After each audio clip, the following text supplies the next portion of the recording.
Yeah, thank you, Jane. What a pleasure to be with you. I'm a big fan of your work, and I love collaborating with women who hold the same heart as me, and that is to see the world better. DV and sexual abuse, and by the time I was 14, 13 men had taken away my innocence, let's just say that. Jane, I went looking to see what it was that I hadn't learned as a child. Our home was very, very disruptive. It was nothing like anybody else's exception. So as adults, if I was to be rude to you today, you have a particular ability within your brain to receive that whichever way you choose. So if I was to say, listen, I don't like your hair, or I don't like the background that you've got in your office. I can only imagine. Now, when you mentioned that, were there family members around, like when things were like the abuse were going on in the home, were you able to confide in anyone outside of the home or in the home to just let them know this was going on? I was living in New Zealand, so we only had my mum's Polynesian family around, and the Polynesian culture is very accepting, but it's non-invasive. So you can't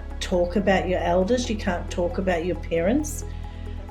Drying out from last night, sort of thinking it would be funny, and it wasn't. And so he sent me to a psychologist, and I told the psychologist my story for the first time ever. And I'll never forget, Jane, he'd made notes and he put it down and he said to me, people don't get over your story, Tracy. We'll need to medicate you. I don't expect you to contribute to society, and you'll probably be dead by 30. I can only imagine that as a child, but look at you today. Thank you. Thank you. You were doing great work. So let's talk about your book for a minute. I haven't really had the chance to really get a deep dive or read the entire book. What is the book about? So the book, The Unhappy Smile, is based on what I've learned on how to get healed. And it's based on, the prayer, God grant me the serenity.